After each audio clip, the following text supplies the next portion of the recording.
చేయాలి. ఏదో కోల్పోయానో దాన్ని నువ్వు తిరిగి వెనక్కి తెచ్చుకోవాలి. దానికి కావాల్సిన నేను ఏ విధంగా తాపత్రయపడాలి, దానికోసం ఏం చేయాలనే విధంగా నువ్వు జీవించాలని వాక్యం తెలియజేస్తోంది. That fear of God is the beginning, is the foundation of righteousness. నీకు ఎప్పుడైతే అటువంటి ఆలోచన వస్తుందో, వెనక్కి తెచ్చుకోవాలనే ఆలోచన ఎప్పుడైతే వస్తుందో, అక్కడ నీ జీవితం మారుతుంది. నీ జీవితంలో దేవుడు దేవుడు అని దేవుని తెలుసుకోవాలనే ఒక ఆట నీలో మొదలవుతుందని నువ్వు తెలుసుకోవాలి ఈరోజు. It is the first thing that we must perfect to attain righteousness. ఈ రోజు నువ్వు ఇటువంటి మార్గాన్ని ఎంచుకున్నావు కాబట్టి, నీ జీవితాన్ని నువ్వు మార్చుకోవాలి కాబట్టి, నువ్వు దేవుని వెతకడం స్టార్ట్ చేయాలి. నువ్వు దేవుని కోసం దేవుడు ఏం కోరుకుంటున్నాడు, నీ జీవితాన్ని నువ్వు ఏ విధంగా మార్చుకోవాలనుకుంటున్నావు అనే విధంగా నువ్వు ప్రయాసపడాలి. And whenever we come short of this perfect fear of God, there is no righteousness at all. కానీ ఎప్పుడైతే నువ్వు ఇటువంటి ఆలోచన నీలో లేనప్పుడు ఏం జరుగుతుంది, నీలో ఆ నీతిని వెతకాలనే ఒక ఆలోచన నువ్వు కోల్పోతున్నావు.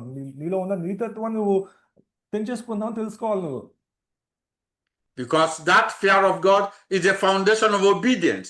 When he says here, and keep his commandments, nobody can do that when he has not perfected the fear of God. నీలో దేవుని పట్ల భయం లేకపోతే నువ్వు ఆయనకి ఎలా విధేయత చూపించు చెప్పండి. నీలో భయం లేకపోతే నువ్వు ఒక మార్గాన్ని నువ్వు ఎలాగా దానికి నువ్వు కట్టబడి ఉంటావు చెప్పండి. నీలో దేవుని పట్ల భయం కలిగి ఉండాలి. దేవుడు నిజమైన దేవుడు, ఆయన ఉగ్రత నీకు తెలుసు కాబట్టి నువ్వు ఆయనకి భయపడతావు, కానీ నీలో ఒక నీతి అనేది పుట్టదు. And whenever I walked in any disobedience, that means I have no fear of God and I don't have the righteousness of God. ఒకవేళ మీరు మీ జీవితంలో ఎక్కడైనా సరే మీరు దేవునికి అవిధేయతగా జీవించినట్లయినా, లేదా నీలో ఉన్న నీతిని మార్గాన్ని మర్చిపోయినట్లయినా, మీరు తెలుసుకోవాల్సిన విషయం ఏమిటంటే నువ్వు దేవునికి భయపడట్లేదు. నీలో దేవుని పట్ల నీకు భయం లేదని నువ్వు గుర్తించాలి. That's why the Bible says in Romans 6:16 that it is through obedience that one obtains righteousness. అందుకే రోమీయుల రాసిన పత్రికలో కనిపిస్తున్న వాక్యం ఏంటంటే, ఎవరిలో అయితే దేవుని పట్ల విధేయత కలిగి ఉంటారో, భయం కలిగి ఉంటారో, వారిలోని నిజమైన విధేయత చూస్తామని వాక్యం తెలియజేస్తుంది ఇక్కడ. So the question you must ask these people who preach this feel good and tell you about, oh, we are justified by Christ, blah, blah, blah, is this: who is supposed to obey? God or me to obey? అందుకే ప్రశ్న అంటే మీరు వెళ్ళి ప్రశ్నించాలి. ఎక్కడైతే ఈ యొక్క లోకంలో అనేక మంది బోధకులు ఆ మనుషుల్ని ఆకట్టుకోలేని విధంగా ఒక బోధన చెప్తూ ఉన్నారు కదా, వాళ్ళని ప్రశ్నించాలి. మేము ఎవరికి విధేయత చూపించాలి, మీకా లేక దేవుని కానీ మీరు వెళ్ళి ప్రశ్నించండి వాళ్ళని. And so let us go back again. Let us make sure that Ecclesiastes 12:13-14, Pastor Charles, please.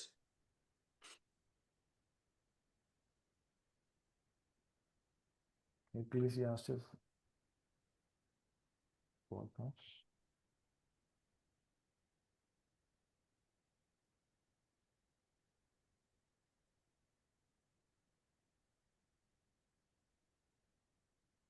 So let us go to 14. You see, after telling us that's the whole duty of man. ఇక 14వ వచనం చూసినట్లయితే, ఒక మనిషిని యొక్క బాధ్యత తెలుసుకున్న తర్వాత ఈ వాక్యాన్ని మనం చూసినట్లయితే, if you are a student and you want to obtain diploma or degree, there is a duty. There's a duty you must perform. ఒకవేళ మీరు విద్యార్థిగా ఉన్నారు, మీరు ఆ విద్యార్థిగా మీకు ఏం కావాలి, ఒక డిప్లొమా ఆర్ ఒక సర్టిఫికేట్ కావాలి. దానికోసం మీరు ఎంతగానో మీరు పడాల్సిన అవసరం మీకు ఉంది. So where there is duty, then that's it. It eliminates the idea of free lunch. That's a duty you must perform to obtain it. ఇక్కడ ఆ విధంగా ఉన్నప్పుడు మీకు మైండ్ ఎలా ఉంటుందండి, అది నాకు ఈ సర్టిఫికేట్ రావాలంటే నాకు ఇది ఫ్రీగా వచ్చేది కాదు, ఇది నాకు ఫ్రీ మీల్ కాదు, దీనికోసం నేను ఎంతో కష్టపడాలి, ఎంతో సమయాన్ని హెచ్చించాలి, దీనికోసం నేను ఎంతో చదవాలి అని మీకు మైండ్ ఉంటుంది ఆ విధంగా. Now look at 14. You know why we have to fulfill that duty all the time? For God shall bring every work anybody has done into judgment. ఎందుకంటే 14వ వచనం ఏం తెలియజేస్తుందండి, మనం చేసే ప్రతి పని, మనం చేసే ప్రతి కార్యము అది ఎక్కడికి వస్తుందండి? చివరికి దాన్ని తీర్పు తీరుస్తారంట దేవుడు మన పట్ల. And that's why we must avoid deceiving ourselves, because he said here, with every secret thing that actually is gone through in our heart. మన హృదయంలో గుణచార్యంగా జరుగుతున్న ప్రతి ఒక్క ఆలోచన పట్ల కూడా మనకి తీర్పు ఉంటుందంట. Whether it is God's good work or whether it is our own work or the work of the devil. ఒకవేళ అది దేవునికి మహింపరిచే పనా లేదంటే దెయ్యాన్ని మహింపరిచే పనా అనే విషయాల పట్ల కూడా నీకు తీర్పు కలుగుతుందని వాక్యం తెలియజేస్తుంది. So wonderful young children of God, to attain righteousness, one must be righteous, must do righteousness. ఇది దేవుని పిల్లారా, ఒకవేళ నువ్వు దేవునికి మహింపరచాలనుకుంటే నువ్వేం చేయాలండి? నువ్వు ఆయన మహింపరచాలంటే నువ్వు నీతిమంతునిగా నువ్వు ఆయన మహింపరచగలవు కానీ నువ్వు నీలో పాపంతో నువ్వు ఆయన మహింపరచలేవు. Psalm 15 verses 1 to 5. సామెతలు మృదువైన మాట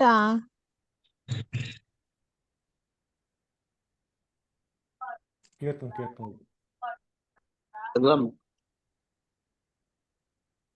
కీర్తనలు 15:1. యెహోవా నీ గుడారంలో అతిథిగా ఉండదగిన వాడెవడు?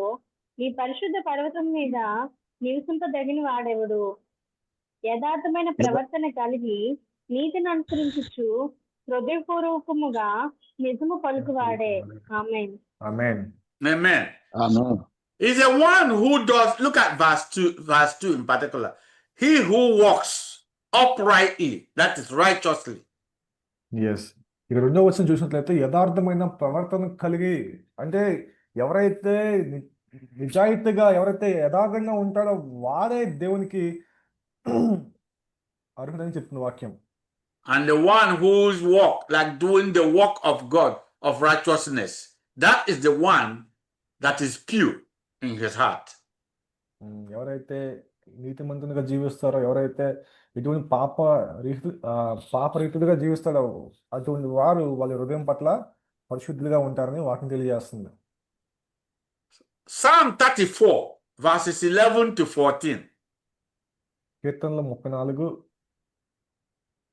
34:11. పిల్లలారా, మీరు వచ్చి నా మాట వినుడి. యెహోవా యందలి భయభక్తులు మీకు నేర్పెదను. బ్రతుకు గోరువాడు ఎవడైనను ఉన్నాడా? మేలు నందుచు అనేక దినములు బ్రతుకు గోరువాడు ఎవడైనను ఉన్నాడా? ఆమేన్. Amen. 14 వరకు 14. చెడ్డ మాటలు పలుకకుండా నీ నాలుకను, కపటమైన మాటలు పలుకకుండా నీ పెదవులను కాచుకొనుము. కీడు చేయటం మాని మేలు చేయము. సమాధానం వెతికి దాన్ని వెంటాడుము. ఆమేన్. Amen. This tells you everything about how to attain righteousness. ఇక ఉన్న విషయాలను మీరు చూసినట్లయితే మీకు అర్థమవుతుంది నీతిగా ఎలా ఉండాలో అనే విషయాల పట్ల. Remember, we talked earlier, we talked about verse 12, we talked about desire. He said, who is the man who desires eternal life, who desires righteousness and holiness? మనం వెనక్కి చూసుకున్నట్లయితే మనం ఒక విషయం మాట్లాడుకున్నాం. ఏ వ్యక్తి తన హృదయంతో దేవుని యొక్క మంచి పనుల కోసం, దేవుని యొక్క నీతి మార్గం కోసం, దేవుని యొక్క మహిమ కోసం ఎవరు ఆశపడతారని మనం ప్రశ్నించుకున్నాం. Look at the last line there, that he may see God. That's what he's saying. He may see good. అదే చూసిన ఎవరైతే ఆ విధంగా హృదయము ఆశపడుతుందో అటువంటి వాడు ఏం చేస్తాడండి? మంచి పనులు, మంచి వాటిని చూస్తాడంట. And so let us conclude in verse 14 where it says, look at the person. Depart from evil. Not only now, because anytime you do evil, then there's unrighteousness. Depart from evil and do God continuously, and do good continuously. అదే మనం చివరిగా చూసుకున్నట్లే 14వ వచనం, కీడు చేయటం మాని మేలు చేయము, సమాధానము వెతికి దాన్ని వెంటాడమని వాక్యం తెలియజేస్తున్నాం. మనం ఏం చేయాలి? మనలో ఉన్న ప్రతి కీడుని మనం మానవేసేయాలి. మనలో ఉన్న ప్రతి ఒక్క ఔషధాన్ని తీసివేయాలి. మనం ఇప్పుడు సమానంగా జీవించడానికి మనం ప్రయాసపడాలని వాక్యం తెలియజేస్తుంది. And then seek peace and pursue it. మనం ఆ సమాధానాన్ని మనం వెతకాలంట. ఆ సమాధానం వెతికి దాన్ని మనం అందుకోవాలి. Seek peace is to seek righteousness and pursue it. మన సమాధానాన్ని వెతుకుతున్నామంటే నువ్వు దేని వెతుకున్నట్టుగా ఆయన నీతిని, ఆయన మార్గాన్ని వెతుకున్న రీతిగా నువ్వు జీవిస్తున్నట్టుగా. James 3 verses 17 and 18. యాకోబు రాసిన పత్రిక 3:17-18.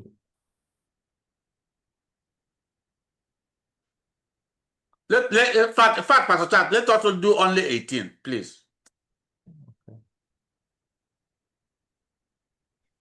ఓన్లీ 18 చదవండి. నీతి ఫలము సమాధానం నీతి ఫలము చేయవారికి సమాధానం మందు విత్తబడును. ఆమేన్. Amen. I want us to pay attention there. It says seek peace and pursue it, right? That's what we read before. మనం ముందు ఏం చదువుకున్నామండి? సమాధానాన్ని మనం వెతకాలి, దాన్ని వెంటాడాలని చదువుకున్నాం. But now look at verse 18. Now the fruit of righteousness is sown in peace by those who make peace with God. ఇక్కడ చూసారండి, ఇక వాక్యం చెప్తుంది, నీతి ఫలము సమాధానము చేయు వారికి సమాధానమందు విత్తబడునని వాక్యం తెలియజేస్తుంది.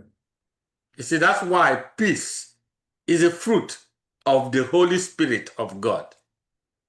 ఇక్కడ చూసినట్లయితే మీకు ఏమర్థమవుతుంది? ఇక్కడ సమాధానం అనేది ఒక ఫలము, దేవుని యొక్క పరిశుద్ధాత్మ ఇచ్చే ఫలముల్లో ఈ యొక్క సమాధానం అనేది మీకు ఒక ఫలము. Ezekiel 18 verses 20-22. యెహెజ్కేలు రాసిన గ్రంథము 18:20-22 వచనాలు.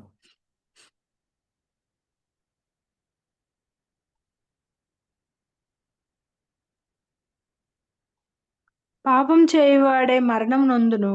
తండ్రి యొక్క దోష శిక్షను కుమారుడు మోయట లేదని కుమారుని దోష శిక్షను తండ్రి మోయడు. నీతిపరుని నీతి ఆ నీతిపరునికే చెందును. దుష్టుని దుష్టత్వము ఆ దుష్టునికే చెందును. అయితే దుష్టుడు తాను చేసిన పాపములన్నిటినీ విడిచి నా కట్టడలన్నిటిని అనుసరించి నీతిని అనుసరించి న్యాయం జరిగించిన ఎడల అతడు మరణము నొందడు.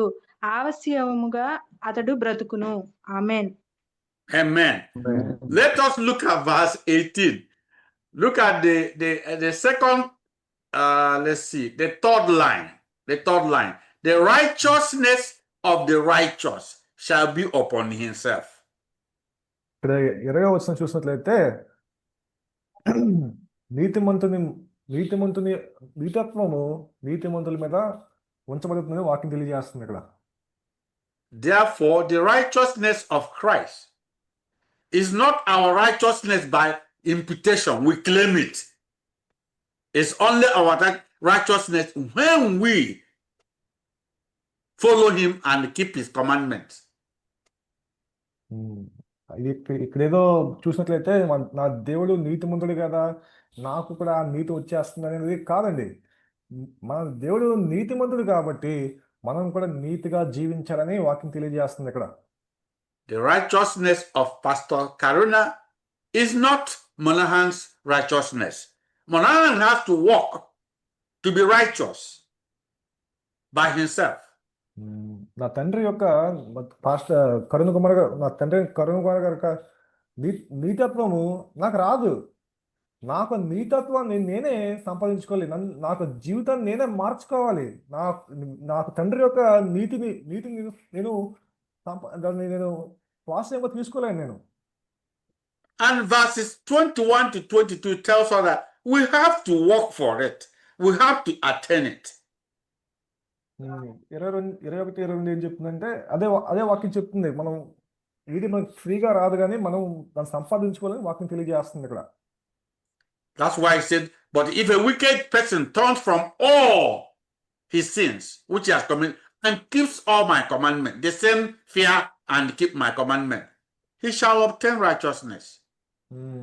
ఇక్కడ చూసినట్లయితే ఒకవేళ ఒక దుష్టుడు పాపం చేసే దుష్టుడు ఆయన యొక్క పాపం అంతా పక్కన పెట్టేసి మారుమనసు పొంది దేవుని పట్ల పశ్చాత్తాపం పొందిన తర్వాత వాడు కూడా నీతిని పొందుకుంటాడంట. And so that is why righteousness of God has to be based on these two things.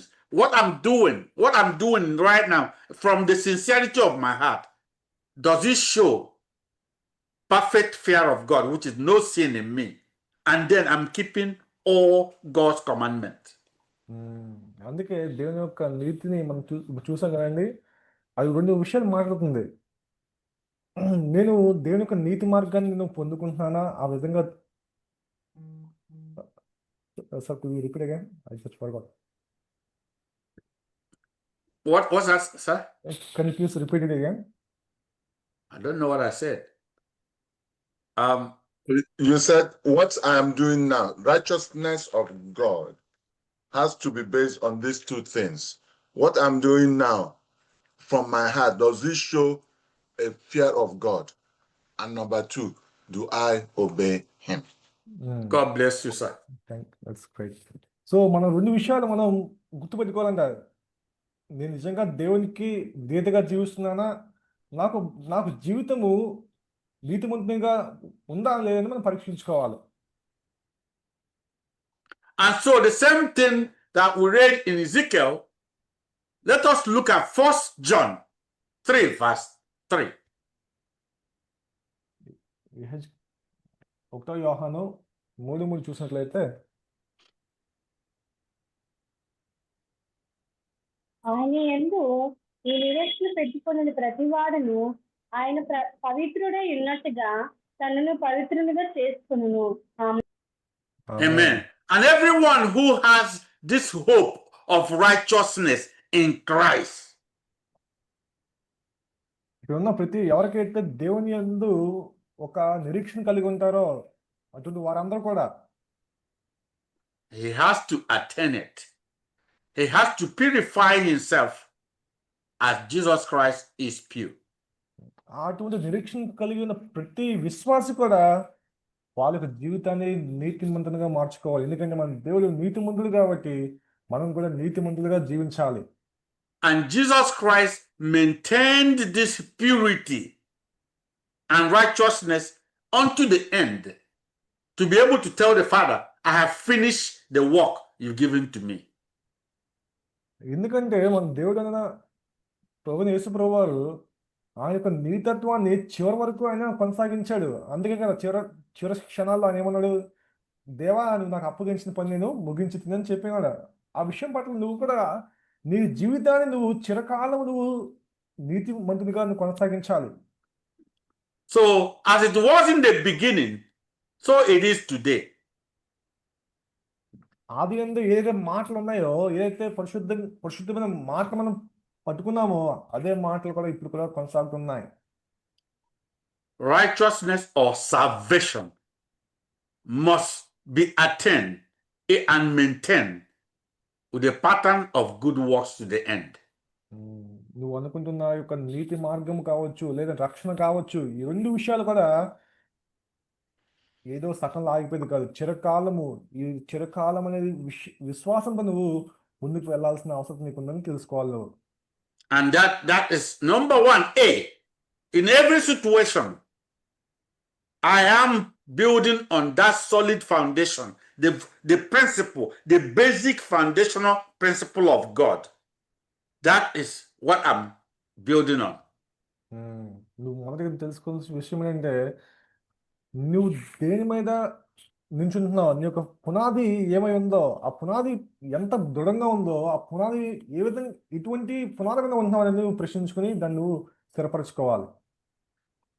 Hebrews 6 verse 1, please. హెబ్రీయులకు రాసిన పత్రిక 6:1. కాబట్టి నిర్జీవ క్రియలను విడిచి మారుమనసు పొందుటయు దేవుని యందు విశ్వాసమును బాప్తిస్మమును గూర్చిన బోధయు హస్త నిక్షేపమును మృతుల పునరుద్ధానమును నిత్యమైన తీర్పును అను పునాది మరలా వేయక క్రీస్తుని గూర్చిన మూలోపదేశం మాని సంపూర్ణ మగటకు సాగిపోదుము. ఆమేన్. Amen. Number B, I'm walking in perfect obedience that is anchored on this fear of God. ఉమ్, నీవు దేవుని పట్ల విధేయతగా జీవిస్తున్నావు అంటే అది దేనికి పునాదిగా ఉందంటే ఆ దేవుని పట్ల నీకు భయం కలిగి ఉన్నావు కాబట్టి నువ్వు ఆయనకి విధేయతగా జీవిస్తున్నావు అనేది గుర్తించాలి. And then number 3, and that's the works of it. I'm going about the business of Jesus Christ. I'm going about being fruitful, making sure others through me may come to him. మూడవ విధంగా చూసినట్లయితే నువ్వు వెళ్ళి దేవుని యొక్క పనిని నువ్వు చేయాలి అని ఏంటి, వెళ్ళి అనేక మందికి నీ ద్వారా అనేక మంది రక్షణ కలగాలి, నువ్వు అనేక మందికి ఫలభరితంగా నువ్వు జీవించాలి, నీలో ఉన్న ఒక వెలుగు నువ్వు అనేక మందికి వెలుగు నింపాలని ఆయన కోరుకుంటున్నాడు ఆయన. And so there is no other way to attain righteousness other than this. నీలో ఉన్న ఆ నీతి మార్గాన్ని నువ్వు తెలుసుకోవాలంటే దక్కించుకోవడానికి నీకు వేరే మార్గం అనేది లేదు ఇంకా. And whenever we do not fulfill what God gave us that spirit for, we lose that spirit. మనకి ఇవ్వబడిన ఒక ఫలము, ఒక ఆత్మ, మన దాని ద్వారా ఎటువంటి ఫలము లేకపోతే, నీకు ఇవ్వబడిన ఆత్మ ద్వారా నీకు ఎటువంటి ఫలము లేకపోతే ఆ ఆత్మ వెనక్కి తీసుకోబడుతుందని నువ్వు గుర్తించాలి. That was exactly what happened to the unprofitable servant. We know the story in Matthew 25, verse 24 to 30. He was given $1 or I don't know Talents. What's the Indian distance was given to trade. He didn't do anything with it, and that was taken back from him, and he was cast into hell. మనం మత్తయి సువార్తలో 25వ chapter చూసినట్లయితే మనకు ఒక కథ కనిపిస్తుంది. అక్కడ ఒక ముగ్గురు సేవకులు ఉంటారు, ఒక్కొక్క సేవకులకి ఇంత తలాంతులు ఇవ్వబడతాయి. అందులో ఒక సేవకుడు ఆ తలాంతుని పాత పెడతాడు, దానివల్ల ఎటువంటి ఉపయోగం లేకుండా చేసినప్పుడు ఏం జరుగుతుందండి, ఆ తలాంతు వెనక్కి తీసుకోబడుతుంది, మిగిలిన వారికి ఇవ్వబడుతుంది. ఈ వ్యక్తిని తీసుకెళ్లి నరకల్లో పడవేస్తారు. So let us understand that righteousness is God. When we talk about attend righteousness is God. అనుకోండి, మీరు నీతిమత్వం అంటే దేవుడు అని మీరు మైండ్ లో ఇమాజిన్ చేసుకోండి. And no one can come to him except the person is as righteous as God is. ఎవరు కూడా అటువంటి నీతిమత్వమైన దేవుని దగ్గర రావాలంటే మనుషుడు నీతిగా ఉంటాయి కానీ ఆ నీతి గల దేవుని దగ్గరికి మనం వెళ్ళామని గుర్తించాలి. And no matter whatever they preach, let them know this: God will never change. God will never have fellowship with darkness, with one who is unrighteous. ఎక్కడ మీరు ఇటువంటి బోధ వినండి, అక్కడ మీరు తెలుసుకోవాల్సిన విషయం ఏంటంటే దేవుడు మారనివాడు, మన దేవుడు తలంచబడిన వాడు, మారినవాడు. అదేవిధంగా మన దేవుడు పాపం చేసిన వారితో సాహసం చేయడు, పాపంతో ఉన్న వారితో సాహసం చేయడని తెలుసుకోవాలి. And as long as we're on this earth, we must arm ourselves with the same mind, the mind of Christ set above, and the mind of him. He continued in perfect fear and obedience to the end.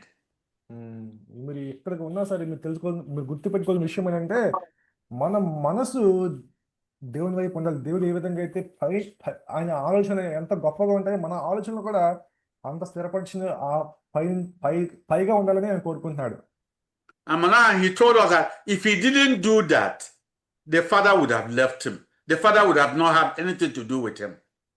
ఒకవేళ యేసుప్రభువు వారు ఆయన చేయాల్సింది చేయకుండా ఆయన వేరే విధంగా ఉన్నట్లయితే ఆ తండ్రి ఆ కుమారుని విడిచిపెట్టేసేవాడేమో, అంతే కదా. So God is preparing you, young ones, to go ahead and uphold the integrity of God, the true sincere word or gospel of the kingdom of God. దేవుని యొక్క రాజ్యాన్ని, ఆయన రాజ్య సువార్తని మీ ద్వారా అనేక మందికి చేరవేయాలని కోరుకుంటున్నాడు. మీరు దానికి కట్టుబడి ఉండాలి. మీరు ఆయనలా జీవిస్తే కానీ మీరు ఆయనలా కార్యాలు చేయలేరని మీరు తెలుసుకోవాలి. And I pray God to fill you with his spirit and grant you the boldness to go ahead and proclaim what is the truth and the only way to attain righteousness and eternal life. నేను ఈ రోజు మీ అందరి కోసం ప్రార్థన చేస్తున్నాను. దేవుడు మీ అందరినీ ఆయన యొక్క ఆత్మతో నింపి ఆయన గల ఒక బోల్డ్నెస్, మీరు పబ్లిక్ లో వెళ్ళి ఆయన కోసం మీరు చెప్పగల స్థితిలో మేము ఉండాలని అని కోరుకుంటున్నాను. So may God be with you and your families and be with